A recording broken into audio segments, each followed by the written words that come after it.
Hello छात्रों, कैसे हैं आप सब। उम्मीद है आप सब बहुत अच्छे होंगे और घर पर रह करके अच्छे से स्टडी कर रहे होंगे। छात्रों, शर्मा आर्ट्स क्लासेस के इस यूट्यूब चैनल पर आप लोगों का स्वागत है। आज छात्रों, हमेशा की तरह हम बहुत ही ख़ास और इम्पॉर्टेंट चीज़ आपके लिए लेकर आए हैं। क्लास 12th में हिस्ट्री में यात्रियों के नज़रिए पार्ट 5 जो है, क्लास 12th में हिस्ट्री जो है, उस हिस्ट्री का 5वां चैप्टर 5 चैप्टर एनसीईआरटी में यात्रियों के नज़रिए से रिलेटेड जो चैप्टर है, यात्रियों के नज़रिए, ठीक है, इसके रिगार्डिंग हमारा आज का क्लास होने वाला है। छात्रों, इसमें जो यात्रियों के नज़रिए को लेकर के जो 3 यात्रियों की चर्चा की गई है हिस्ट्री में, आप लोगों के पाठ नंबर 5 में, पहला है अल-बरूनी, दूसरा है इब्न बतूता और तीसरा फ्रांसवा बर्नियर। इसमें यह देखना है कि अल-बरूनी के बारे में हम इससे पहले वीडियो बना चुके हैं। आप लोगों ने यदि वो वीडियो मेरा नहीं देखा है तो उसे ज़रूर जाए प्लेलिस्ट में सर्च करें और उसे ज़रूर देखें। बहुत ही इंफॉर्मेटिव और बहुत ही अच्छा वीडियो है वो अल-बरूनी वाला। उसी तरह आज हम एक दूसरी यात्री के बारे में जानेंगे, इब्न बतूता। ये इब्न बतूता कौन था, कैसे भारत में आया, किस तरह उन्होंने कौन सी किताब लिखी, इसका क्या महत्व है इतिहास में, जिसकी जिक्र बार बार होता है। और ये न केवल 11th-12th में ही पूछा जाए, बल्कि इसका सिलेबस ऊपर के क्लासों में भी है। उसके अलावा आपको रेलवे, बैंकिंग, एसएससी, ये सब की बीपीएससी इत्यादि एग्ज़ामों में भी, कंपटीशन के एग्ज़ामों में भी इब्न बतूता से जुड़ा हुआ प्रश्न आ सकता है।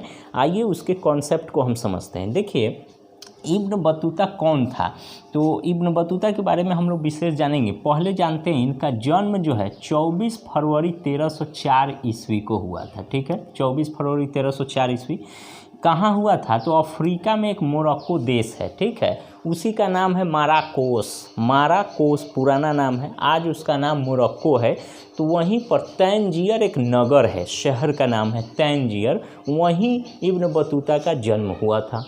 दूसरा, उनका पूरा नाम थोड़ा लंबा है, शॉर्टकट में हम लोग इब्न बतूता बोल देते हैं, लेकिन इनका पूरा नाम है मुहम्मद बिन अब्दुल्ला इब्न बतूता, थोड़ा सा लंबा नाम है। अच्छा, उसके अलावा इसके बारे में एक बहुत ख़ास चीज़ है कि ये जो मुस्लिम यात्री जो भी भारत में आए, अल-बरूनी हो, इब्न बतूता हो या अन्य कोई भी यात्री हो, उन सभी यात्रियों में सबसे महान किसे माना जाता है, इब्न बतूता को माना जाता है। अब महान क्यों माना जाता है, इन्होंने कौन सी महान कार्य किया, इसके बारे में भी हम लोग जानेंगे। ये चूँकि जो इब्न बतूता थे, तो वहाँ मोरक्को देश में जो राजा था, राजवंश, उनके घराने से इनका ताल्लुक़ था। ठीक है, तो इनका जो वंश था अलमोराविद वंश था। अलमोराविद, याद रखिएगा, ये क्वेश्चन आप लोग के 12th क्लास में तो नहीं है, लेकिन ऊपर के कंपटीशन वगैरह में आफ्टर 12th जब जाएंगे कंपटीशन में, तो वहाँ भी ये सब चीज़ें आपसे पूछी जा सकती है। तो इब्न बतूता किस वंश से संबंधित था, अलमोराविद राजवंश। ओके, चलिए, उनकी मृत्यु 1369 ईस्वी में हुई, लगभग 65 वर्ष की आयु में। कहीं 64 भी है, कहीं 65 भी है, क्योंकि एकदम फिक्स नहीं। 65 वर्ष की आयु में इनकी लगभग मृत्यु हो गई। इनका व्यवसाय देखिए, ये थे क्या, तो असल में तो सबसे पहले ये विद्वान थे, बहुत बड़े। इनको कई भाषाओं का ज्ञान था, कई विषयों का ज्ञान था, सीरियाई, फारसी, अरबी और भी संस्कृत, अन्य भाषाओं के भी ये ज्ञाता थे। ठीक है, यात्री थे, इन्हें यात्रा करना बहुत अच्छा लगता था, एक जगह से दूसरे जगह, दूसरे से तीसरे जगह जाना, नए नए चीज़ों को जानना, वहाँ की सभ्यता, संस्कृति, रहन सहन इत्यादि का पता लगाना, उसके बारे में अपने विचार साझा करना, ये उनकी हॉबी थी, आदत थी। तो इसलिए वो यात्री भी थे, विद्वान भी थे, खोजकर्ता, नए नए चीज़ों का पता लगाना चाहते थे, इसलिए खोजकर्ता भी कहा गया। भूगोलवेत्ता, यानी ये जानना चाहते थे समुद्र, मरुस्थल, पहाड़, पठार, ये सभी चीज़ों के भी बारे में इनके पास अच्छी समझ थी। भूगोल, धरातल, ये सब के बारे में, कौन देश किधर कैसा है, ये सब के भी बारे में इनकी अच्छी समझ थी, इसलिए इन्हें भूगोलवेत्ता भी कहा गया है। तो ये भूगोलवेत्ता, खोजकर्ता, यात्री और विद्वान सभी थे। इनकी उपलब्धि क्या है, आइए हम लोग देखते हैं। जब इब्न बतूता 14वीं शताब्दी में क्वेश्चन आएगा इब्न बतूता भारत कब आया, तो 14वीं शताब्दी में। यहाँ हम लिखे हैं 1333 ईस्वी में, ठीक है। 1333 ईस्वी में यह उत्तर पश्चिमी भाग से, भारत का जो उत्तर पश्चिमी भाग है जिधर पाकिस्तान है अभी के डेट में सिचुएटेड, वहाँ से वह कहाँ पहुँचा, उत्तर पश्चिमी भाग से पहुँचा सिंध में प्रवेश किया और सिंध से होते हुए डायरेक्ट यह दिल्ली पहुँचा। कहाँ पहुँचा, दिल्ली। कब, 14वीं शताब्दी में। यह 1332 ईस्वी में ही भारत के लिए यात्रा शुरू कर दिया था, अपने देश से चल दिया था, लेकिन 1232-33 होते होते कुछ दिनों तक इराक, ईरान, अलग अलग कई देशों का, फारस, ओमान, अरब के मक्का मदीना की यात्रा करते हुए बहुत सारे देशों का पर्यटन यह करते हुए भारत पहुंचा, इसलिए कई वर्ष लग गए। तो जब दिल्ली पहुंचा 1333 ईस्वी में, भारत कब पहुंचा, 1333 ईस्वी में। यह शताब्दी था 14वीं शताब्दी। उस समय भारत का जो राजा था मोहम्मद बिन तुगलक है, मोहम्मद बिन तुगलक। ये मोहम्मद बिन तुगलक जो है तुगलक वंश का राजा था, यानी हमारे देश में जो मुग़ल वंश के आने से पहले दिल्ली सल्तनत था जिसमें 5 वंश थे, खिलजी वंश, ऐबक वंश, लोदी वंश, ये सब थे ना, तो उसी में एक तुगलक वंश था जिसमें मोहम्मद बिन तुगलक उस समय राजा था। अब ये कई भाषाओं के जानकार था, भूगोलवेता, खोजकर्ता, यात्री, विद्वान, बहुत अच्छा समझदार था। तो मोहम्मद बिन तुगलक इनके टैलेंट को देखे, प्रतिभा को देख के बहुत प्रभावित हो गया। जब इनके प्रतिभा को देख के प्रभावित हुआ तो उन्होंने सोचा कि इससे हम काम लें कुछ, हम अपने राज्य के विकास के लिए। चूँकि ये इब्न बतूता शरिया कानून का बहुत अच्छा जानकार था। शरिया कानून का मतलब होता है मुस्लिम शासकों ने देश को चलाने के लिए शरिया कानून का इस्तेमाल किया, ये धार्मिक कानून कहलाते हैं, ठीक है। तो इनका उन्हें बहुत अच्छा नॉलेज था, इसके ये विद्वान थे और इनका संबंध जो मोरक्को में जो इनका राजघराना था वो भी शरिया कानून और इस तरह के न्यायाधीश से इनका बहुत जुड़ाव था। इसलिए मोहम्मद बिन तुगलक ने इनके प्रतिभा को देखते हुए, शरिया कानून के ज्ञाता होने की वजह से इन्होंने दिल्ली का काजी इन्हें नियुक्त कर दिया। काजी का मतलब न्यायाधीश होता है, जज होता है, जज कह सकते हैं आज के डेट में, जज, न्यायाधीश, फैसला करने वाला। तो इब्न बतूता को दिल्ली का काजी नियुक्त कर दिया गया।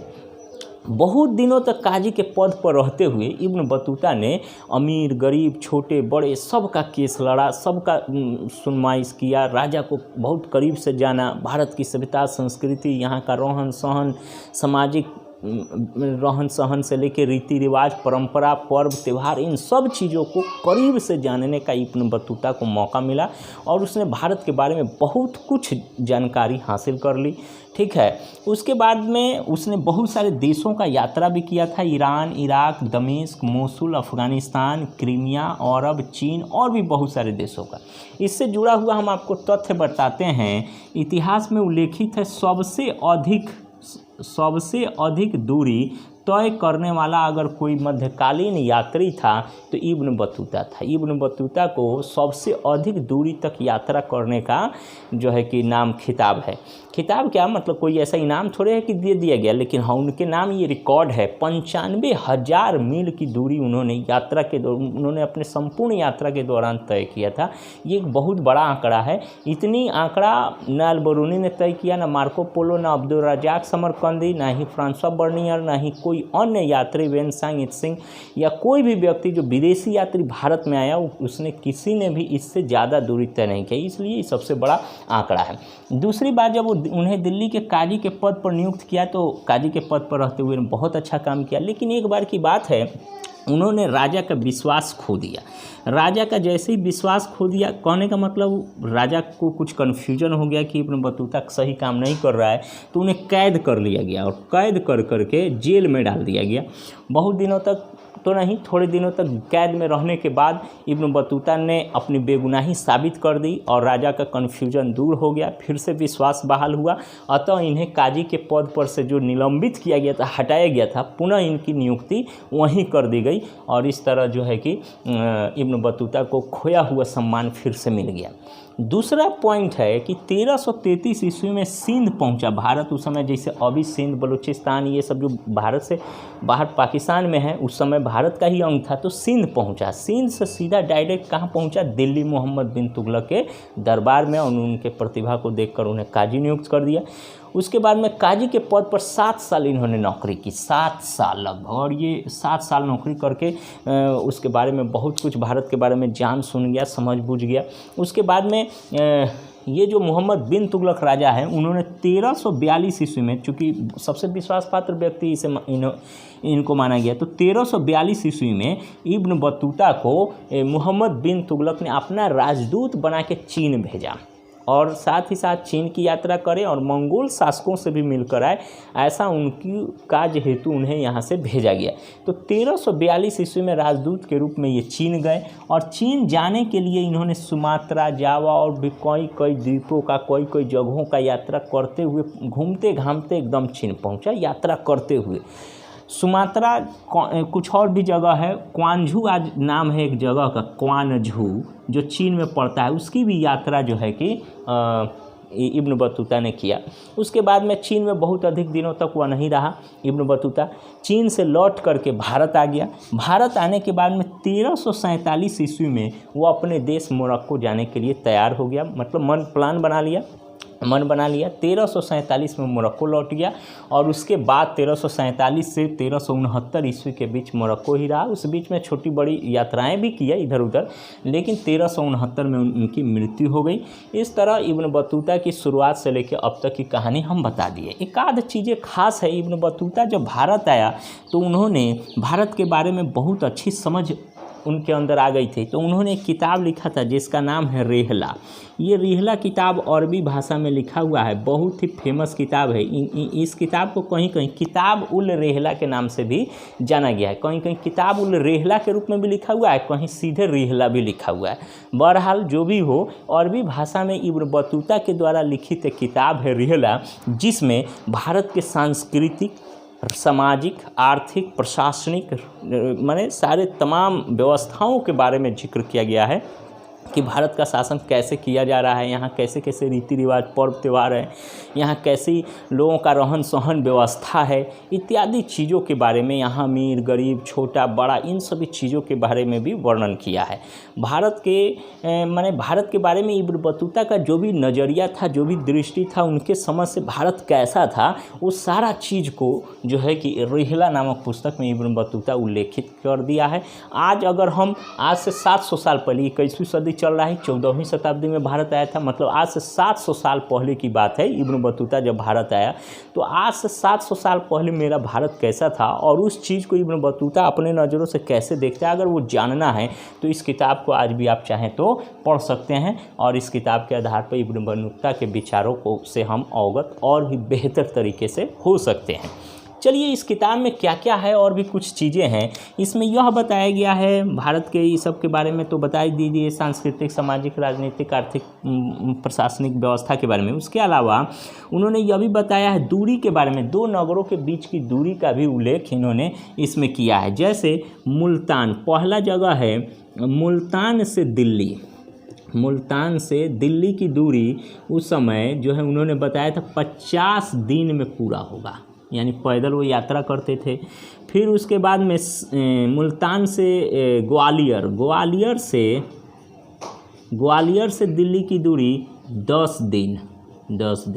उसी तरह अलग अलग जगहों से अलग अलग की दूरी दिनों में तय की गई, और 5 दिन, 10 दिन, 15 दिन, 20 दिन, 50 दिन, 40 दिन, इस तरह कर के वो पैदल चला करते थे। लंबे समय तक पैदल चलते थे, और इस पैदल यात्रा के दौरान उनके कारवां पर, वो अकेले नहीं, उनके कारवां पर डाकुओं का हमला होता था, और ये डाकू जो होते थे इनके सामानों को भी छीन लेता था, इनके ऊपर हमला करके इनको बहुत क्षति पहुंचाता था। तो बहुत सारे लोग अकेले कभी नहीं चलते। इब्न बतूता बहुत ही होशियार और चालाक था, तो ये इब्न बतूता अपने साथ 2, 4, 20, 25, 30, 40 लोगों के समूह में चलने की कोशिश करता था कि कोई भी हमला हो तो कम से कम रक्षात्मक रूप से तो हम डिफेंड कर सके। इस तरह वो लोग कारवां में चलना पसंद करते थे। इस चीज़ का भी उल्लेख उन्होंने रेहला नामक पुस्तक में लिखा है। दूसरी चीज़ का वर्णन ये है, वो लिखते हैं एक बार कि कहीं वो जा रहे थे इब्न बतूता, तो उनके ऊपर डाकुओं का एक समूह ने हमला बोल दिया, जिससे बहुत सारे इनके समूह के कुछ सदस्यों की मृत्यु भी हो गई, इन्हें भी बहुत ही घायल कर दिया, इनको भी बहुत दिनों तक परेशानी का मतलब उठाना पड़ा, कठिनाई। ये भी लिखते हैं बहुत ही मुश्किल से इन्होंने अपनी जान बचाई झाड़ी में छिपकर। इस चीज़ का भी उल्लेख उन्होंने रिहला नामक पुस्तक में किया है। यानी इब्न बतूता ने भारत में रहते हुए क्या देखा, सुना, क्या पाया, इस सब चीज़ के बारे में रिहला में लिखते हैं।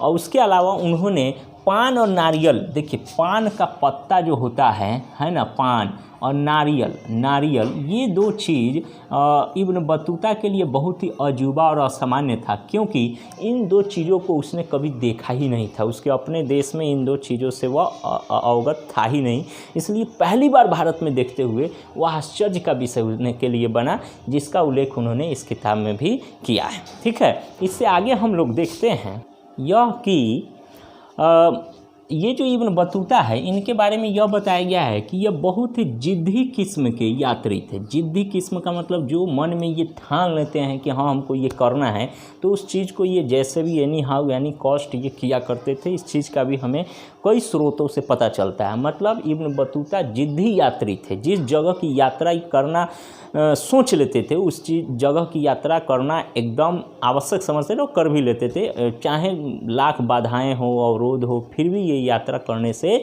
बाज नहीं आते थे। ठीक है, इसलिए जिद्दी का भी इन्हें खिताब मिला हुआ है। ठीक है, आगे देखते हैं। इनकी तुलना एक मार्को पोलो नाम के एक यात्री से भी होते हैं। मार्को पोलो कौन थे? ठीक है, कमेंट बॉक्स में आप लोग कमेंट करके बताएं मार्को पोलो कौन थे, यदि जानते हैं तो। नहीं जानते हैं तो हम आपको बता दें, मार्को पोलो वेनिस का यात्री था, जो 13वीं शताब्दी में मार्को पोलो वेनिस से चलते हुए, चीन से होते हुए, भारत से होते हुए कई देशों का यात्रा किया और अपने देश लौटा।